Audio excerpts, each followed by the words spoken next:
Salam alaikum, bonjour tout le monde. Donc dans cette vidéo, je vais vous parler un peu de comment rompre le cercle vicieux de ce que j'appelle la déréalisation et l'anxiété. Alors, comme je dis tout le temps, ce qui se passe, c'est que la déréalisation, c'est quelque chose, c'est un symptôme, ok? C'est un symptôme physique, c'est un moyen de protection du corps. Ça veut dire que vous avez vécu peut-être un choc, quelque chose que vous avez expérimenté, que vous avez ressenti comme un choc, ou que votre corps a ressenti comme un choc. Et donc, pour se protéger, votre corps a choisi de se dissocier, à avoir la déréalisation, d'accord, à cause de la déréalisation. Et c'est quelque chose qui se passe très souvent, tu vois. Par exemple, tu vas avoir des gens qui font des accidents de voiture, ils vont avoir de la déréalisation momentanément, ça va durer quelques secondes, quelques minutes, mais la personne, elle ne prête pas attention. Donc en fait, elle va avoir de la déréalisation et elle va juste penser qu'elle se sent bizarre, tu vois. Et d'ailleurs, les symptômes de la déréalisation, les sensations de la déréalisation, en partie, c'est des sensations qu'on retrouve chez des personnes qui sont sous, par exemple. C'est quelque chose qu'on me dit souvent par message, c'est que je me sens comme si j'avais bu, ou je me sens comme si j'avais fumé. Et en fait, c'est ce que j'essaie de vous faire comprendre, c'est que ce que vous ressentez par la déréalisation, c'est vraiment quelque chose de physique. Et c'est une réalité qui est dure à entendre, mais c'est pas quelque chose de mal en soi, tu vois. Dans le sens que je veux dire quand je dis que c'est pas quelque chose de mal, c'est que c'est quelque chose de très très difficile. Je suis passé par là, j'ai vécu ça pendant 4 ans, comme je l'ai dit, tu vois. Et je sais à quel point c'est difficile et à quel point c'est dur d'entendre ce que je vais dire. Mais c'est pas quelque chose qui cause des émotions, tu vois. La dégradation, c'est quelque chose de physique.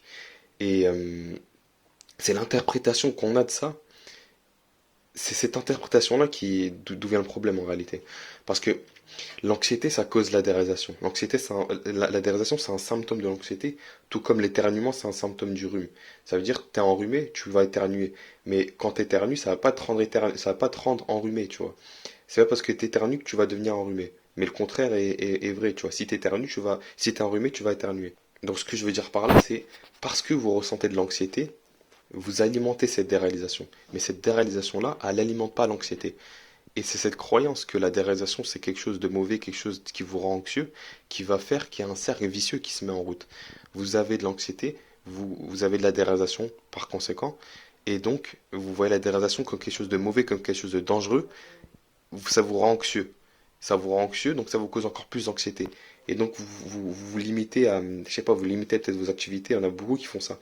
Ils vont pas aller au permis, ils vont pas aller au foot, ils vont pas aller faire ceci, ils vont pas aller au magasin parce ils ont peur de la déréalisation. Ça fait qu'augmenter la peur. Et la peur a fait qu'augmenter la déréalisation. C'est ça le cercle vicieux en fait. Maintenant, comme je vous ai dit, la déréalisation, c'est un symptôme, c'est quelque chose de physique.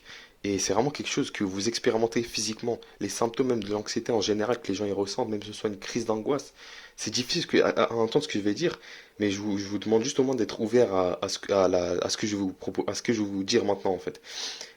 Je vous dis pas d'y croire complètement si vous avez du mal à y croire, mais soyez ouvert à ça et réfléchissez-y, ok? Donc par exemple, quelqu'un qui a de l'anxiété, qui est très stressé, qui a une crise d'angoisse par exemple, il va sentir son cœur accéléré, il va se sentir essoufflé, il va sentir les mains moites. Et il va se dire quoi? Il va se dire tout de suite, j'ai de l'anxiété, je stresse. Il va faire le rapprochement en fait. Alors qu'en soi, c'est juste un symptôme physique. C'est quelque chose que tu ressens, les mains moites, le cœur qui accélère, l'adrénaline, même ces neurotransmetteurs qui sont similaires au stress, c'est des neurotransmetteurs que tu peux avoir quand tu fais du sport. Et quand tu fais du sport, tu te sens pas mal, tu te sens heureux parce que tu sais que ce que tu fais c'est bien, tu es content de faire du sport. Et, euh, et le problème, ça va vraiment être l'interprétation. Et un exemple aussi que je donne, c'est, admettons, t'es quelqu'un, t'as peur des chiens. Ok, t'as peur des chiens, et t'as un ami, il a un gros chien il fait super peur, tu vois, il a un chien balèze. Et il t'invite chez lui, tu vois. Et lui, ça fait longtemps, il n'a pas vu son chien, je sais pas, ça fait longtemps, il n'est pas allé chez lui, il avait pas vu son chien, il t'invite chez lui. Et là, tu te rapproches de la porte, t'as peur, tu l'entends, et t'as peur, t'es terrifié. Et là, il ouvre la porte, et tu vois le chien. Et lui, il voit le chien. Vous voyez le même chien, pourtant vous n'avez pas la même réaction. Toi, t'es terrifié, t'as peur, tu stresses. Et lui, il voit ce chien-là, il est heureux. Pourtant, vous voyez le même stimulus physique, d'accord? Donc vous voyez la même chose, mais elle vous cause deux réactions différentes. Donc là, c'est un exemple un peu abusé, tu vois. Mais c'est vraiment pour vous faire comprendre que il n'y a rien en fait de physique qui peut vous causer une émotion. Une émotion, c'est pas quelque chose de physique. Une émotion, c'est quelque chose de vraiment de métaphysique. Et ce qui va causer les émotions, c'est votre interprétation de la réalité, ok? Donc pour pouvoir réussir à casser ce cercle vicieux, comme je dis, faut réussir à arriver à un point où on ne voit plus la déréalisation comme quelque chose qui nous cause de l'anxiété. Et une fois que tu arrives à ne plus avoir peur de la déréalisation, tu arrives à faire en sorte que la déréalisation ne te cause plus d'anxiété, tu es plus stressé par la déréalisation. Ce qui se passe, c'est que quand la déréalisation est là, t'arrives à pas faire avec, parce que j'aime pas ce mot-là. Cette expression-là, ça veut dire que tu souffres, mais non, t'arrives en fait à continuer ta vie sans souffrir, en fait, à l'accepter pleinement, tu vois. À l'accepter pleinement, et ça devient juste une gêne, tu vois. Vraiment, c'est une gêne physique, en fait. C'est vraiment, ça te dérange. C'est parce que c'est pas quelque chose de confortable, la déréalisation. C'est clair et net. Mais ça devient plus un truc, en fait, qui te ronge de l'intérieur. Et ça devient plus un truc qui cause l'anxiété. Une fois que tu as cassé cette barrière et que tu arrives à ne plus être anxieux parce que tu as de la déréalisation, tu arrives à ne plus avoir peur parce que tu as de la déréalisation, ton corps, ce qu'il fait, c'est qu'il capte qu'en fait, il n'y a plus de raison d'envoyer ce signal. Parce que la déréalisation, encore une fois, c'est un symptôme, c'est un signal.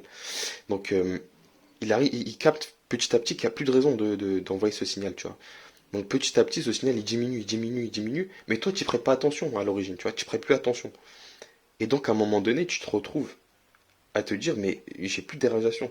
Et c'est comme je le dis à chaque fois, c'est ce qui arrive à tous ceux qui, à la plupart des gens, même je pense tous ceux qui ont de la déréalisation, qui arrivent à y guérir, c'est qu'il n'y a pas un jour où ils se lèvent, ils disent, ah c'est bon, j'ai plus de déréalisation. C'est quelque chose qui part progressivement et on s'en rend même pas compte limite quand ça part, tu vois. Pourquoi? Parce qu'on a réussi à vivre malgré la déréalisation, tu vois. Et c'est vraiment là où je veux en venir.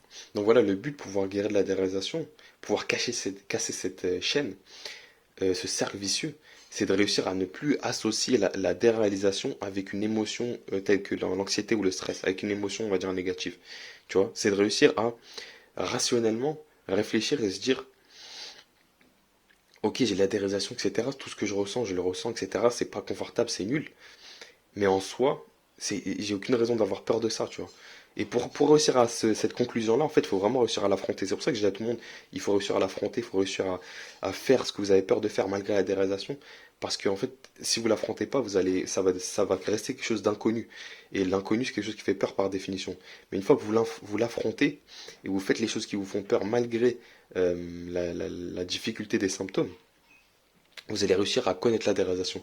Et en la connaissant, vous allez vous rendre compte que c'est pas quelque chose d'handicapant, c'est pas quelque chose de dangereux. Et lorsque vous avez compris que c'est pas quelque chose de dangereux et que vous pouvez continuer à vivre malgré ça et à agir malgré ça, vous allez mieux l'accepter, vous allez mieux la connaître, mieux l'accepter, et vous allez plus en avoir peur. Donc c'est pour ça que je vous demande de faire cet effort. Au moins soyez ouverts à cette idée-là et essayez d'appliquer. C'est pas quelque chose qui est instantané, tu vois. C'est quelque chose qui peut demander du temps, mais appliquez ça. Essayez d'accepter la déréalisation de cette manière-là. Et petit à petit, vous verrez que vous aurez plus peur de la déréalisation, vous aurez plus d'anxiété liée à la déréalisation, et vous verrez que c'est juste un symptôme physique. Une fois que vous vous rendrez vraiment compte de ça, elle disparaîtra progressivement et vous vous rendrez même pas compte quand elle sera plus là. En tout cas, vraiment, je tiens à appuyer sur ce fait. La déréalisation, c'est quelque chose qui guérit parce qu'on me demande à chaque fois, est-ce qu'on peut guérir de la déréalisation, est-ce qu'on peut s'en sortir? On peut s'en sortir. Et la plupart des gens qui ont de la déréalisation, il faut savoir s'en sortent. Ok? Aujourd'hui, si on a autant de mal, c'est parce que en partie, on- pas forcément, c'est pas forcément que pour ça, hein. Mais Internet, c'est vrai que ça aide pas. Parce que quand tu cherches des réalisations sur Internet, moi je sais que quand je recherchais des réalisations, je tombais que sur des forums où tu avais des gens qui étaient désespérés, qui partageaient leur misère aux gens, tu vois. Et en fait, ça te renferme dans ce cercle vicieux dont je parle. Moi, je suis là pour vraiment vous donner mon point de vue de quelqu'un qui est sorti de ça et qui a galéré avec ça pendant des années. Je suis là vraiment pour vous donner mon point de vue, être le plus objectif possible, tu vois, vraiment. Donc voilà, j'espère que ça peut vous aider. N'hésitez pas à me donner des idées de vidéos en commentaire parce que je reçois souvent des mails et tout, en me demandant de refaire plus de vidéos, tu vois. Mais j'aimerais bien avoir plus d'idées, tu vois. Donc posez-moi vos questions, je répondrai en vidéo. Commentez si vous avez besoin d'aide. Aussi, je vais mettre mon Instagram en description, le nouveau, parce qu'en fait j'ai changé de nom. Donc c'est pour ça que vous avez peut-être pas trouvé l'ancien si vous l'avez cherché. Vous pouvez me contacter aussi par mail si vous n'avez pas Instagram, bien sûr. Donc voilà, c'est tout. N'hésitez pas à liker et à partager à des gens que ça peut aider. Et à la prochaine, Inch'Allah.